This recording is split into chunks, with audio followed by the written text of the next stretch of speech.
Hey, what's up, everybody? Welcome to Conversations with Whiskey Blue. And Eric, too. We are a weekly podcast for every voice and every journey. A bold, heart-centered podcast where authenticity meets advocacy. Each week, we create a space that celebrates the full spectrum of human experience, bridging LGBTQI and heterosexual communities through real talk, shared wisdom, and unapologetic love. And tonight, our episode is Pride, the color of courage, because every color has a story. What's up, Eric? How are you doing? I'm good. How are you? I'm doing well. We have some very special guests with us here tonight. Also, we have Jerry with us, Jerry Carden, and we also have with us Joshua Gavel. I call him Josh, but how you pronounce your last name, Josh? Gavel, yeah, it's just like the judge's hammer. All right. So we thank you both for being with us on tonight. And this particular episode was something that was very dear to Eric. Eric kind of thought this would be a great one. I thought it would be as well. So what I'm going to do, I'm going to kick off and just throw it over to him and let him pick up. I appreciate that. Thank you. Welcome, Josh and Jerry. We appreciate y'all being here.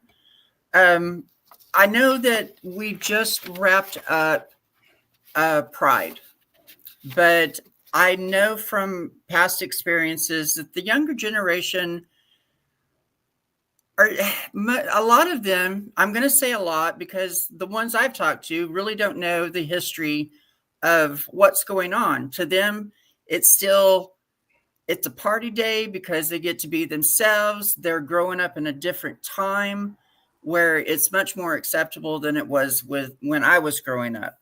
I just want to start out and go over the colors of the flag and stuff like that so that we kind of have that on record. The colors of the gay pride flag symbolize various aspects of life in the LGBTQI plus community, representing diversity, unity, and hope. So the original pride flag, designed by Gilbert Baker in 1978, initially featured 8 colors, each with its own meaning. The first one is red, which that kind of sticks out very easily, represents life. It symbolizes the vitality and passion of the LGBTQI community. Next is orange, stands for healing. This color reflects the importance of emotional and physical healing within the community.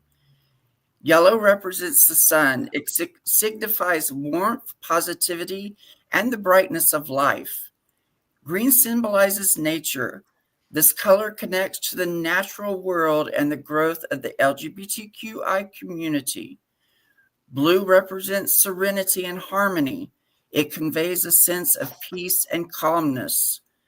Violet stands for spirit. This color reflects the spiritual aspect of the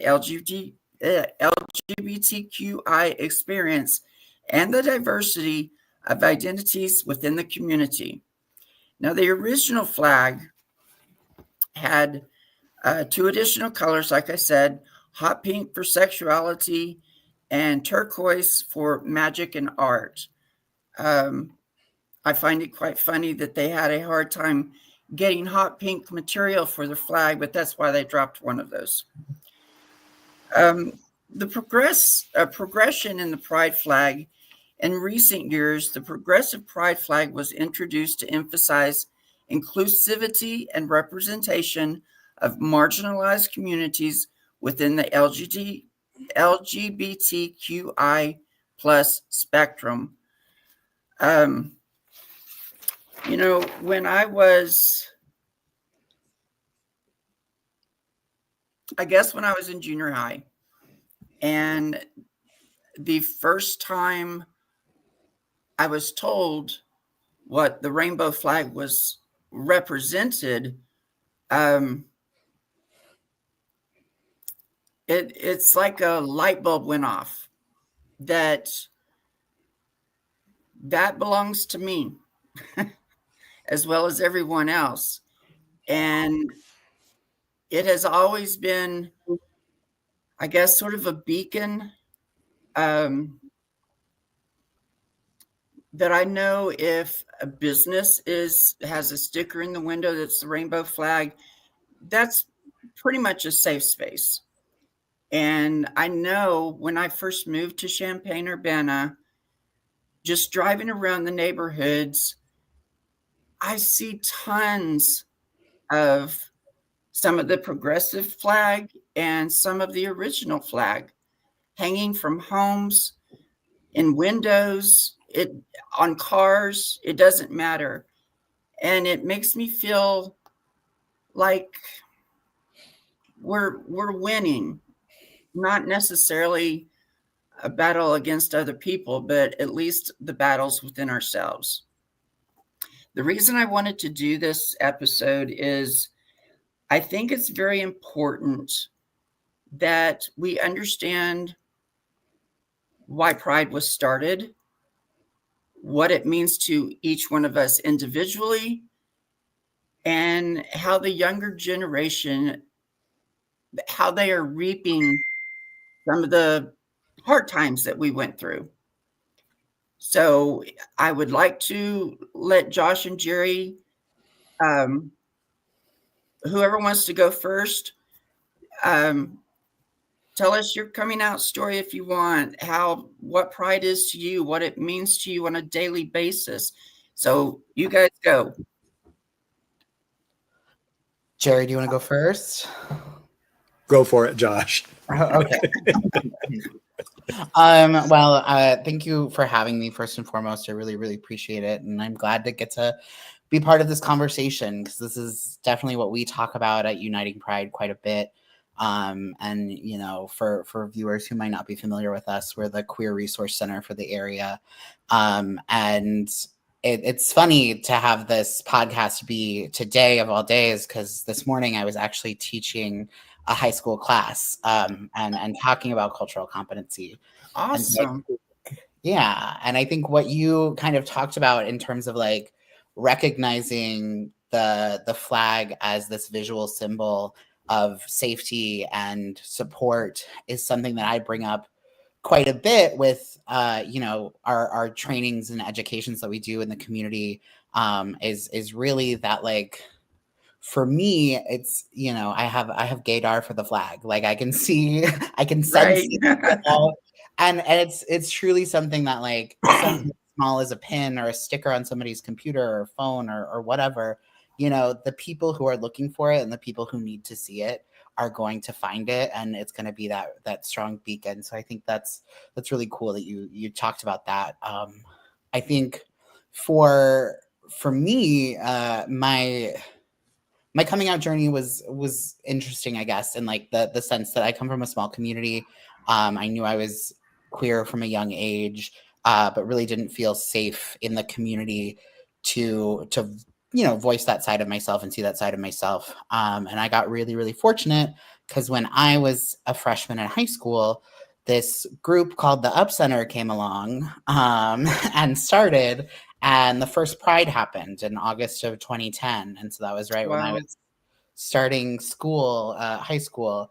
And I got to, sneak away with some friends and, had some older friends take us to Pride. And it was inside Lincoln Square Mall. Was not a big fancy, shebang, but it was incredible. It was really cool to see and get to be a part of. And it really resonated with me and my friends. And I was able to feel safe and comfortable coming out just a couple months later because, well, here are people in our own backyard. I grew up 10-15 minutes outside of Champaign, 20 minutes outside of Champaign, and it feels like a whole different world out there sometimes. And to be able to see that we had queer people in our community who were creating these spaces and saying, we're here and we're going to show up and celebrate one another and provide resources was definitely a huge weight off of my shoulders of thinking like, oh gosh, I'm not going to find a community here. So I think, having that ability and then seeing Pride grow and reshape over the years, I was able, the second, third, fourth prides, I was actually a peer advocate at Planned Parenthood. And so I got to go and work those prides and be part of it from that aspect. And then, went away to school and was able to participate in prides outside of our community. And, I went to Southern Illinois, so we could go to St. Louis and we could get on the train and go to Chicago easy. And it was cool to be able to get that experience and then move away for a little bit. I lived in Chicago between graduation and coviding. And to come back and now not just be part of this organization, but get the honor of leading it for even a short while has been really surreal, because it did play such a big part in my life. So I think it's been cool to kind of see how our local pride has grown and evolved in the last 15 years, and just how far it's going to continue to go. I mean, I can't wait to see what happens when we hit the 30-year mark, That'd be awesome. Jerry, you want to take over? Yeah. I think I've got quite a few more miles on my odometer than Josh does. So it was a different world. I grew up small town also, and it was such a small town that I was on a farm, and the only other residents were my grandparents, who had a farmhouse next to ours, a family farm, and my nuclear family. And in 10 days, I will turn 70. So Wow. a whole different era. And I knew also, like Josh, and I think like many of our friends that we've talked with about their coming out stories, that I knew at a very young age, probably 4 or 5, that I was attracted to guys. And that I became much more aware of that growing up on a farm. When you're out baling hay in the summer, you've got your shirts off. And I, walked beans during the summer when we still had to walk beans before the Roundup ready, soybeans, and people took their clothes off a lot. And I just knew that my eyes were always riveted on the male body, especially when I was baling hay with farmers that they would have the high school boys doing the really heavy work. And then I would always have something that I could do until I was old enough to do that as well. And I just know that there were certain high school boys that I was really lusting after. And I didn't know what that was all about. But I also somehow deep inside had this sense of shame over that. And it was around 5th grade when a little neighbor girl and growing up on a farm, you rely on whoever your neighbors are to be your friends. And luckily she was the same age, our families were good friends, but we would search our parents' houses for any kind of contraband. We found our dad's condoms, we found their cigarettes, we found a book about sexuality in my dad's closet that was from the 1940s. And it was actually written by some of the early sex researchers like Havelock Ellis and I think Freud, and I'm forgetting some of the other names. And they weren't really awful about homosexuality, but yet it wasn't something that you really wanted to be. Right. And I remember reading that chapter and just thinking, oh, there's a name for this. And what I didn't preface this with is, for those of you that have been used to the internet since you were little, and there was absolutely no internet. Our internet was the Collier's encyclopedias that my parents got because they thought that would help educate their children. And the chapter on homosexuality scared the bejesus out of me. It really did. Because I thought, okay, that describes me. And they were describing clinical cases that weren't healthy, happy people. And there was a paragraph where they talked about that it wasn't uncommon for people, as they went through their hormonal changes at puberty, to be attracted to the same sex, boys and or girls. And I think part of that was just because all the hormones are raging, you're kind of attracted to almost anything. But if that desire hadn't left you by age 17, and it said that you were destined to be homosexual, and that phrase just kept ringing over and over in my head. And even though my parents weren't super religious, I often tell people they were middle of the road Methodists. We went to church religiously every other Sunday. Mm. Because small town, they didn't want people to think they were too religious. They didn't want people to think they were too heathen. And the Sundays that we didn't go to church, they would go out drinking and dancing the night before because they were World War II era people. They loved swing dancing. But church didn't mean that much other than going there, and it was like a social thing. You sang some hymns and you listened to talks about Jesus. And I never really believed a whole lot of what I heard. But as I got older, near age 17, and realized that the desires for guys was getting stronger, I kind of, especially at age 17, I went through a very dark time of, I don't think I can live this way. I always thought that I would end up farming because it was a farm family and generations of us, and it was just kind of expected that you were going to farm.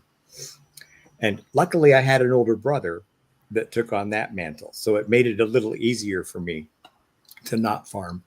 But there was a fundamentalist Bible church that was on the outskirts of town, and the typical religious folks kind of looked at them as,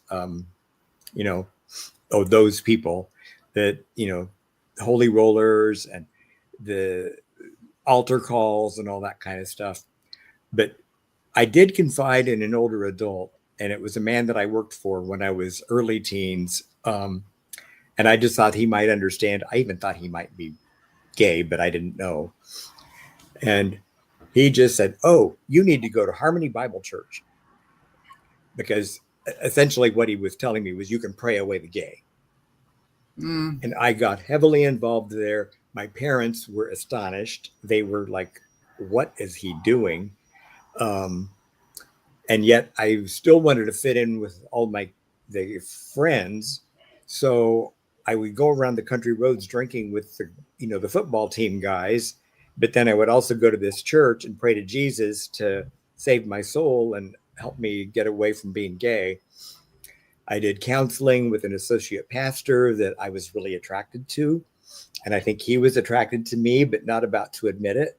There was a sexual tension between us. And after a while, I told him that, I'm this gay thing isn't going away. And I am praying really hard. And then I think he was just tired of me. And he said, well, you're not praying hard enough, which sent me into a downward spiral.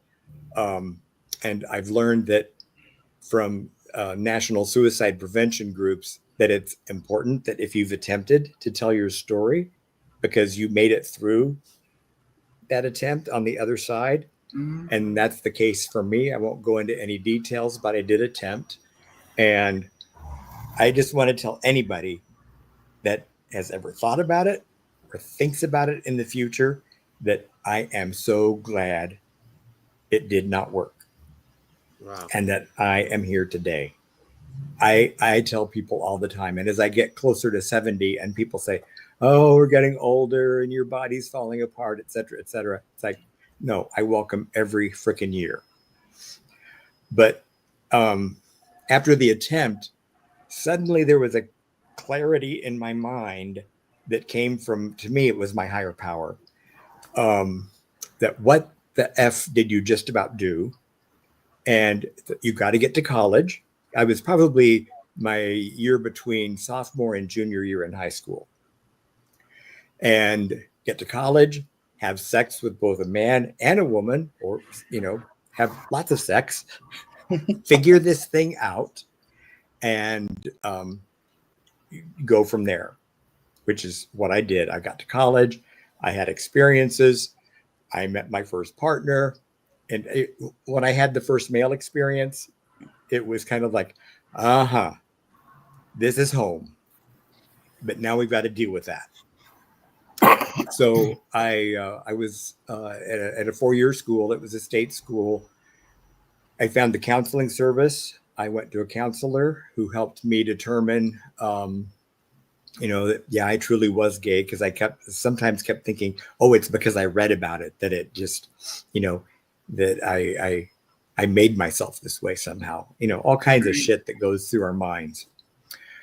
And I feel like this is going on a little too long, but I did make it out on the other side. My first partner was a professor, 11 years my senior. It was probably an inappropriate relationship because he was a professor at the school I was going to, but we were not in the same college. But it was good for me in the standpoint of learning that there were a lot of gay people in a lot of different professions. And he had ties to folks in Chicago. So we'd go to Chicago and party with others. We did a little too much partying because he drank a whole hell of a lot. And I changed from my farm boy Pabst Blue Ribbon beer to hard liquor. And my mother never told me that her dad was an alcoholic. And I know that I was drinking alcoholically at the time, which is really ironic because I had chosen a degree in health education and biology.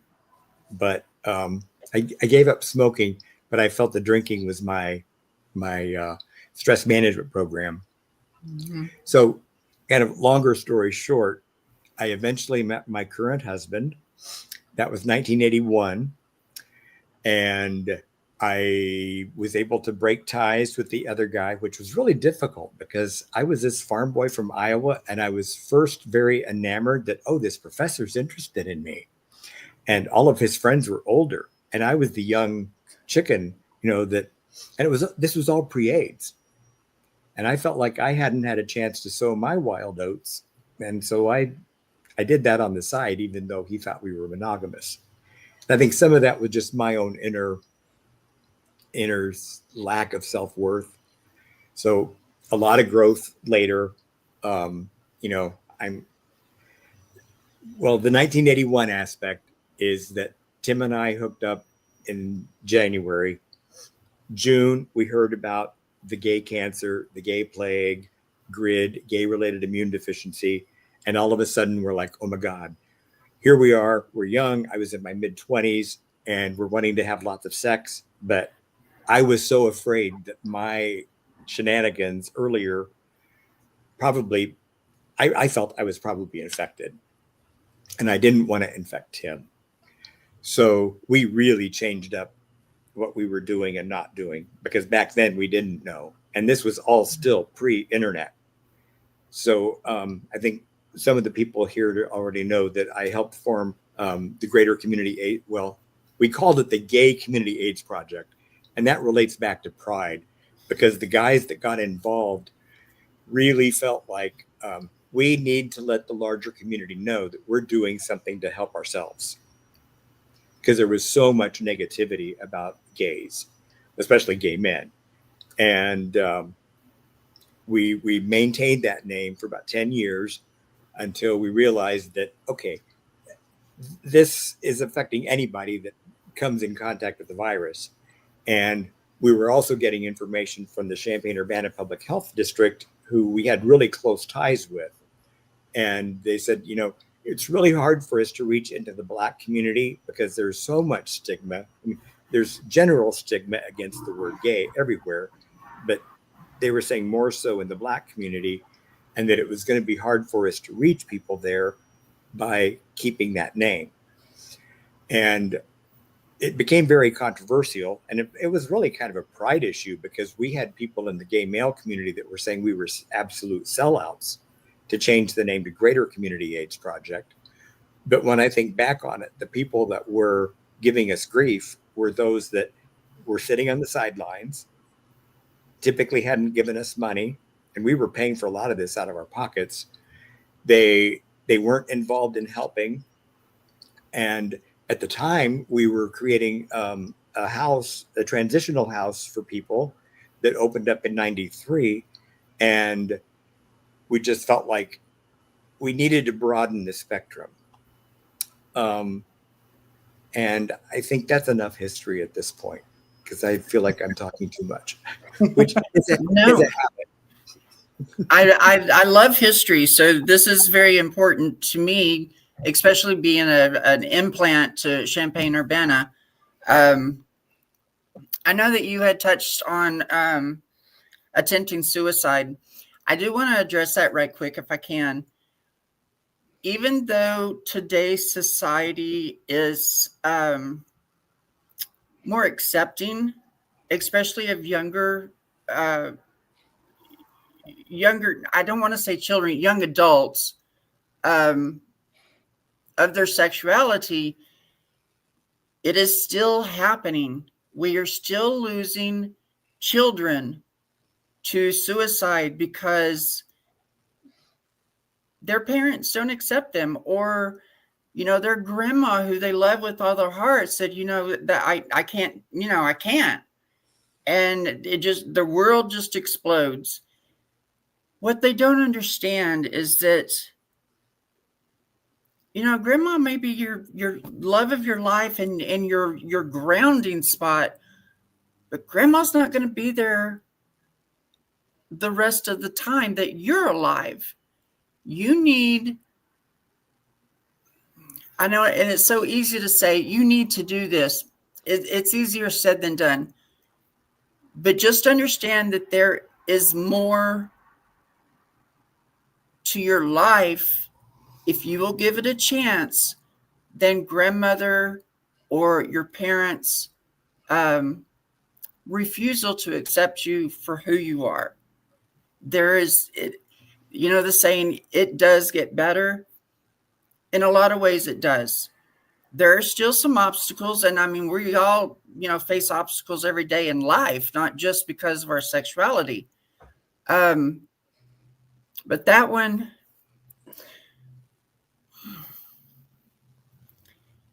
hits home for me. Well, and if I could just add that, so I graduated high school in 74, college in 78. And it was 75 when I came out to my brother, who I always thought of as a redneck Iowa farmer.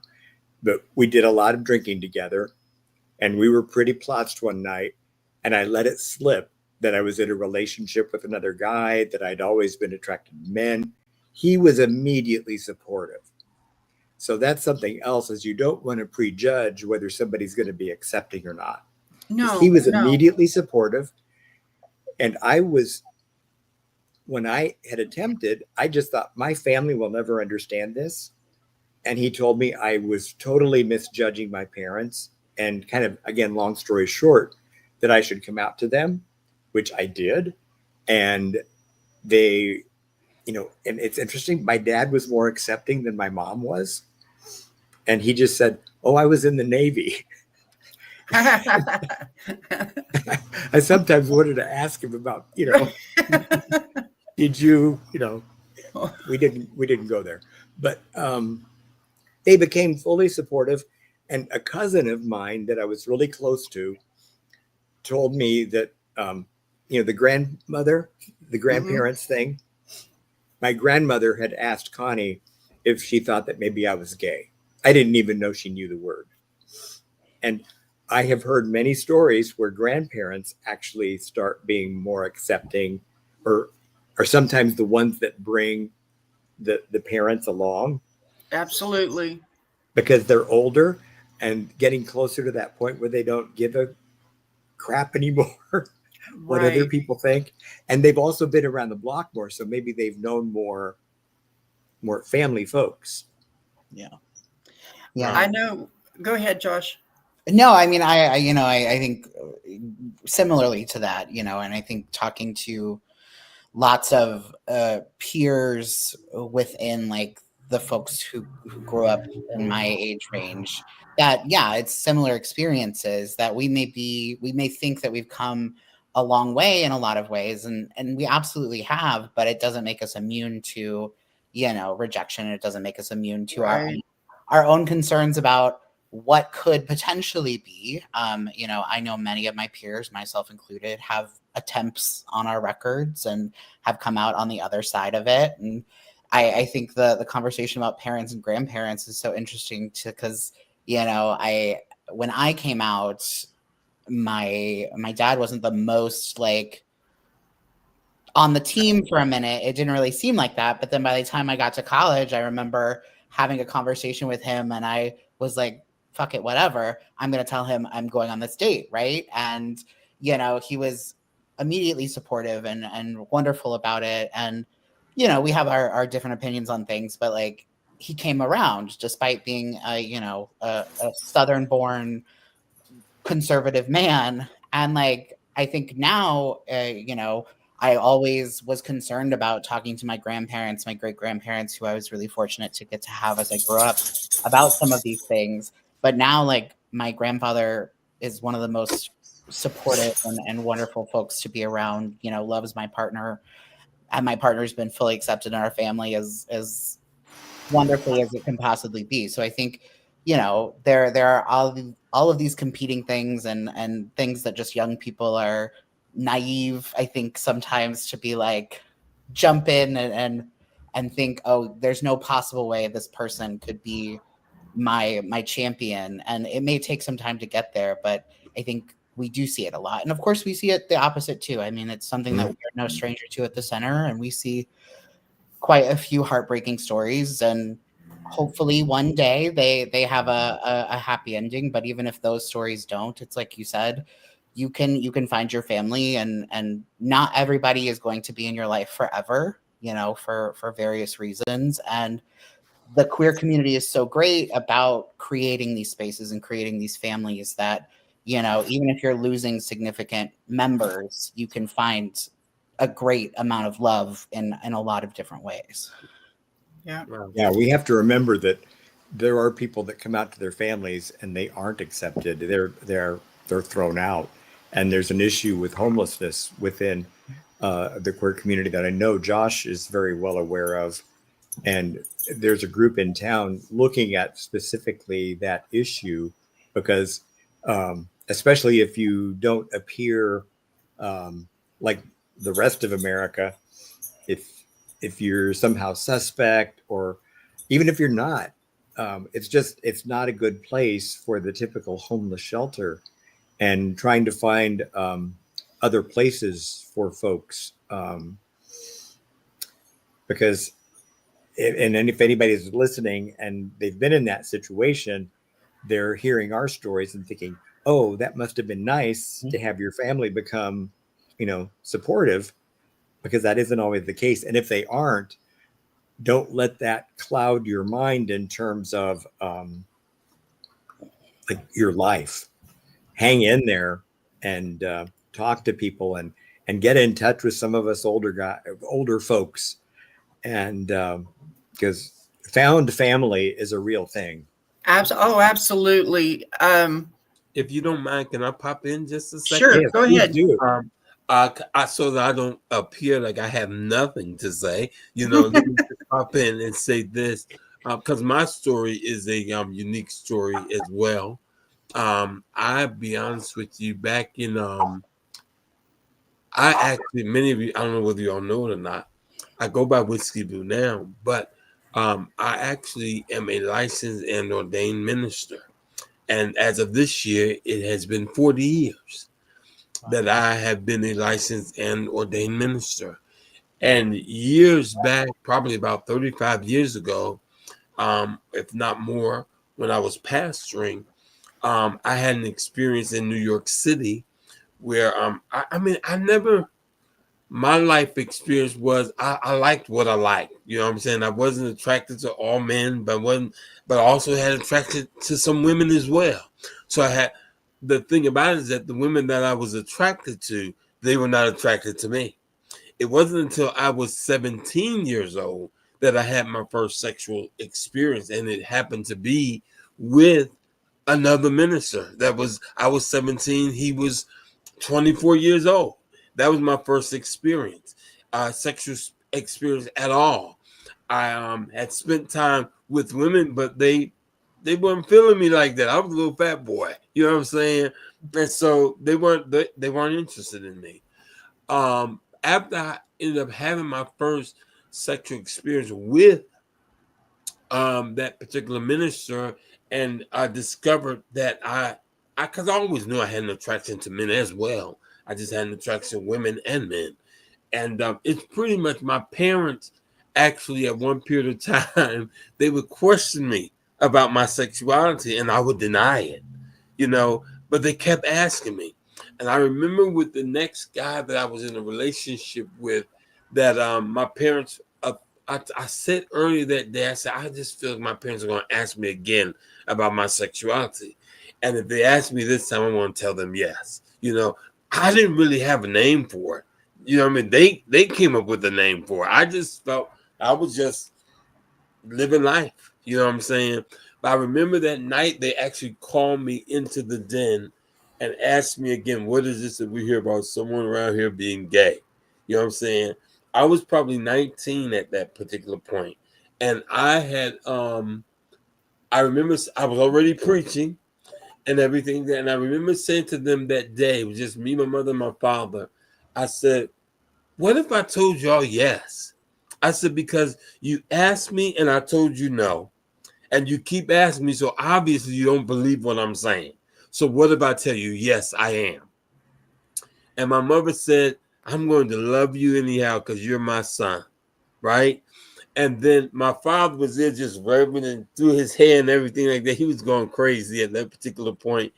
And but once I knew that my mother had gave me that affirmation, I said, well, yes, I am. I said, and now that y'all know, you all have to deal with it. You know what I'm saying? So it's unique to me, for me, that I had my friends that knew. But then at that period of time, I actually told my family and everything. And my life has evolved so much since then because there's so much else that went in it. Because I realized in later years that I tell people now I'm a recovering sex addict. I've been single and celibate for 4 years, because I realized not only did I have attraction to men, you know what I mean, and women, but I was a sex addict. So I don't even know what it's like to be in a relationship for a long term, because probably the longest relationship I've been in probably lasted about a year, but it was unique for me. And pride is unique, as we have this particular discussion on tonight about pride, the color of courage, because it took a lot, because I wouldn't say that I was in the closet ever. I just was discreet. I didn't think everybody needed to know about my sexual life. I just saw myself as just being discreet, you know.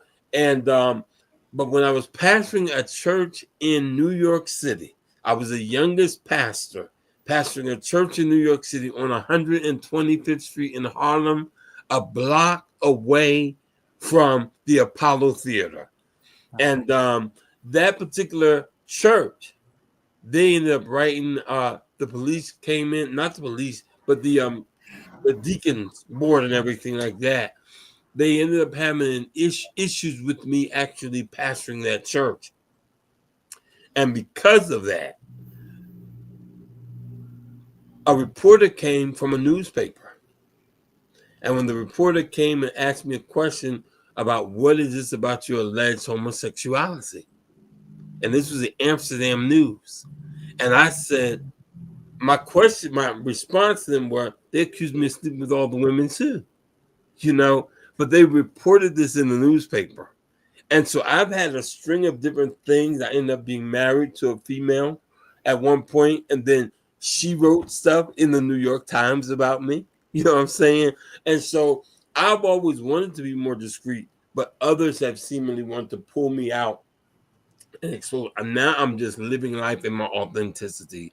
And so there's definitely, when I hear the part about every color has a story, my story is probably unique, but they're not necessarily unique either. You know what I mean? So I'm grateful to have this conversation, even to be a part of this with you all, because I realize that I probably stand on the shoulders of so many people. You know what I'm saying? And I'm grateful, even as I was studying and reading up for this episode on tonight, I learned so much about pride that I didn't even know about. And I was sharing with Josh and Eric before we actually came on that I probably am most aware of contemporary pride. You know what I'm saying? Because I didn't necessarily know about all the history of it. But I'm so grateful for you all, and your courage, you know what I'm saying, and for your stories and for being able to be a part of this on tonight to just have this discussion because all of our stories are different, yet they're the same. Yes, they that's what when they added the plus to the LGBTQI plus, it's all inclusive. Everyone's story is different. Not everyone is gay. Not everyone's a lesbian. There are different aspects of every person that still includes us in that umbrella or under that umbrella. Right. Which you got to love it. I mean, as my friend, Whiskey, I know that you consider yourself pansexual. I'd never heard of that before until I met you. So I'm still learning. I mean, as things evolve, we have to keep re-educating ourselves. Um, I know I had my first crush on a guy. I was in kindergarten and he was in first grade. And I got home one day and just started bawling. And my mother asked me, "What in the world is going on?" I told her, I don't know. I like this kid. And she assumed a little girl. And then finally, when, she boiled it all down, I was like, oh, okay. Come to find out, I had some uncles um, that were also gay. So it wasn't a shock. Um, I never felt like I was in the closet because we were encouraged just to be ourselves. And not a screaming queen at 10 years old, but,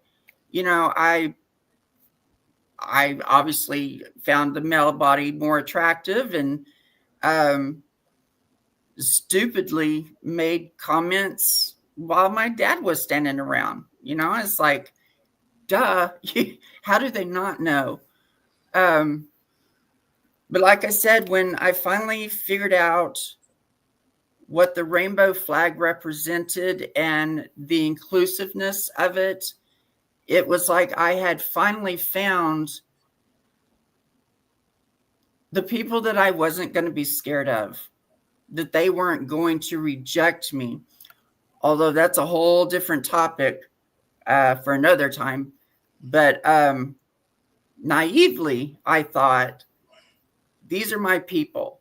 And with that, I just went with that. I still, I look at the young people today and I'm amazed at how far we have come from when I was in high school or junior high, because those are horror stories. Some worse than others. Um,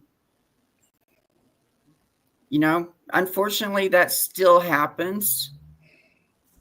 Uh, from what I hear, not as much as it did, thankfully, but I'm sure they still happen. So anyway, Tim. I'll mention that my husband Tim has joined us. Yes, hi Tim. This is the guy that I talked about in meeting in we met in 1980. We kind of decided we were going to become an item in 1981. Okay. January of 81. And welcome, Tim. Glad you're everything here. Since then. And hello. If I hadn't met him and have him confront me about my drinking behaviors at the time, I don't think I'd be here today.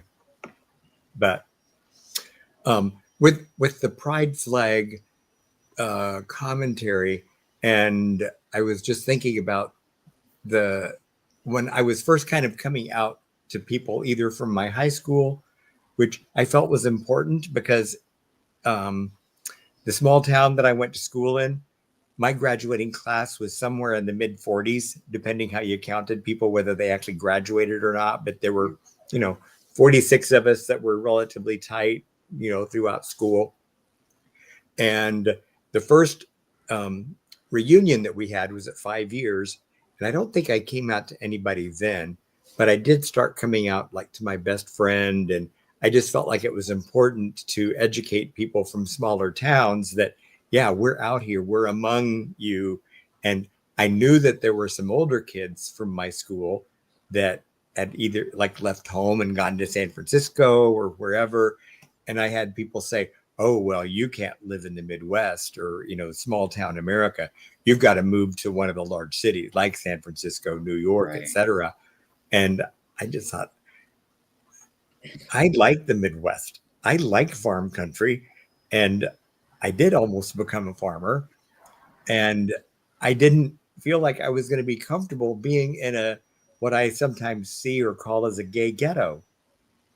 And I don't think it's true now, but there was a period of time in the late 70s, early 80s that there was kind of a quote gay ghetto, like around the West Side Park in Champaign and Really? some of the older areas of Champaign, that there were a lot of gay men that were buying houses there or apartments, and nothing like, the larger cities. But we just decided we want to be in a neighborhood with a variety of folks.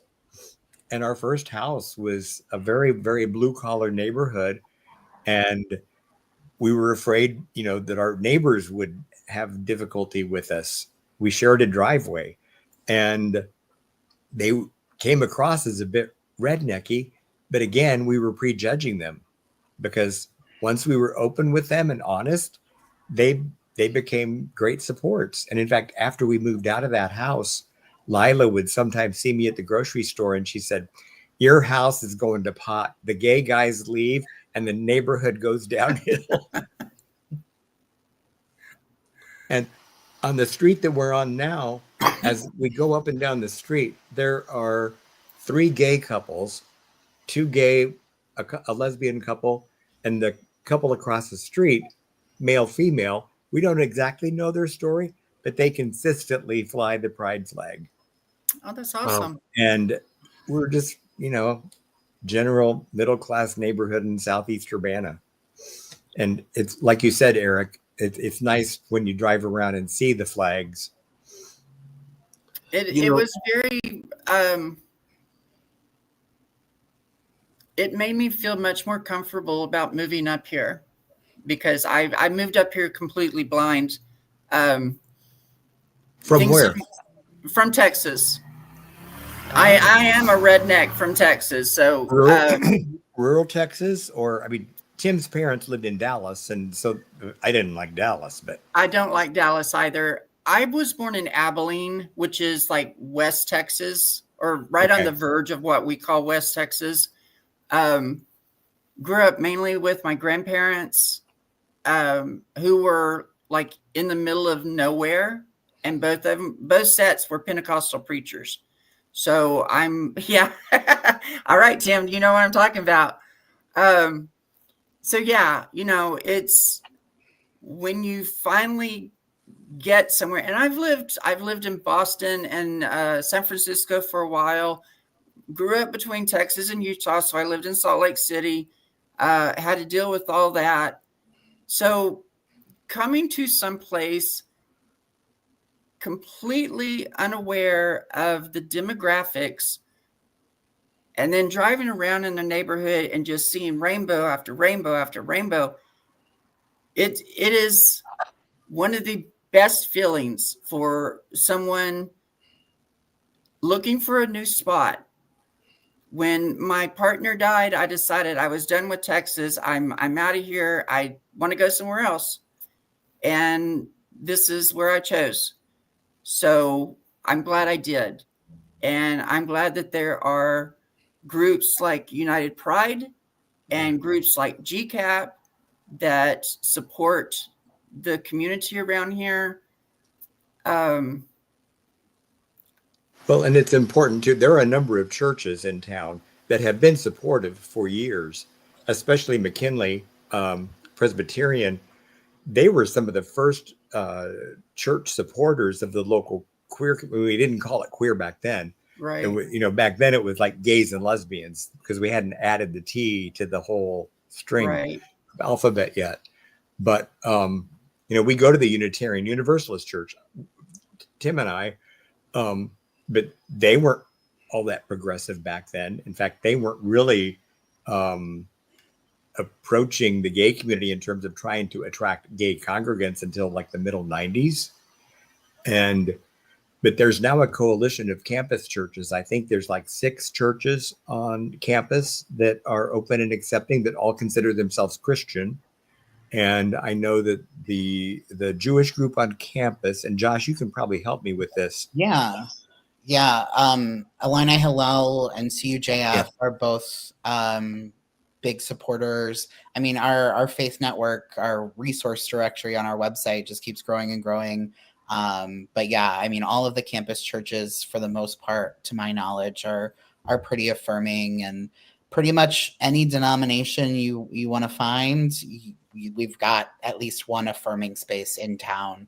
I know there's like the beloved Catholics, who are the Catholics in isolation or exile, excuse me, words. That they're, a great partner. Pride, like you said, just happened, and we had so many vendors and so many parade participants that year after year, it's really wonderful to see. And I mean, I think we get a request a lot about finding, pockets of community that really feel like home, and faith communities are a lot of that for folks. So it's really nice to be able to see. And Tim, you mentioned something, and I wanted to ask Josh about this more, as far as, because you kind of brought out about people who are homeless, and how homeless shelters may not necessarily be comfortable for people who are necessarily LGBTQI. I wanted to ask Josh, for someone who is LGBTQI plus, what would you say to them? Where are resources for them where they, if they find themselves homeless, where they can find resources or some type of space that will a resource for them while they're going through that process? Yeah. So like Jerry mentioned earlier, there's a coalition, a task force on LGBTQ plus homelessness here in the community. All agencies and volunteers in the community, Jerry's on it with me, who are part of the continuum of service providers to the homeless. And we meet every month to talk about how we can, work on this issue together. And right now, we have a fund at Cunningham Township that Jerry and Tim started, and have just helped grow. It's really incredible to get to see and be able to access these resources. But Cunningham Township houses a fund, and partners like Uniting Pride and GCAP were able to get reimbursement for putting people up for temporary shelter stays. We can typically house someone for a period of up to 2 weeks with some limited case management. We can get them some food and supplies, and try and help them transition to more permanent housing, or find, family or friends who can help, support them and find them space. We've helped clients, in this area. We've helped clients relocate to family and friends out of state before. So it's a really cool fund. I think people can donate to it at the Cunningham Township, their donation platform. And the continuum of service providers to the homeless is a really incredible institution too, because we are such a tight-knit community, and there are so many incredible resources in Champaign-Urbana and Champaign County, and East Central Illinois in general. So I think, nothing we do is in a vacuum at Uniting Pride or within the coalition. I think we tend to depend on a lot of the other providers in the area, like RPC, Land of Lincoln Legal Aid. We often have to take clients through those programs to help get them established, find documents, things like that. So it really is like a whole network of community organizations and just incredibly dedicated people who really are passionate about making sure that people have a place to stay. And housing is a human right, and being able to have shelter is really, really important. So I think for us to be able to partner in that way, and help the folks that we can is really amazing. That's awesome. That's awesome. We are coming up on the hour mark, and as this has been a great conversation. I mean, we could actually do multiple parts of this, and probably still would not say all that could be said, and that Right. even need to be said. But as we come to a close, I would like to kind of go around and everyone to kind of pretty much share what pride means to you. You know, as we come to this close of this particular session on tonight, what does pride mean to you? Who wants to go first? Our guests can go first. Tim, Okay. Jerry, Joshua, Okay. anyone? I'll go. I think pride, even before I knew there was a pride flag, it kind of goes back to that story of feeling like somebody has to carry the banners, the pride flag or the signs in the Midwest, and not letting other people decide where I should be or how I should behave, um, and just being true to myself. And Yes. it always comes back to me. I think the song from La Cage aux Folles, I am what I am. I am. I find that running through my mind, and it's like, damn it, I'm not going to hide. I was almost dead at age 17, and fuck it, I'm going to be who I am. Right. That's awesome.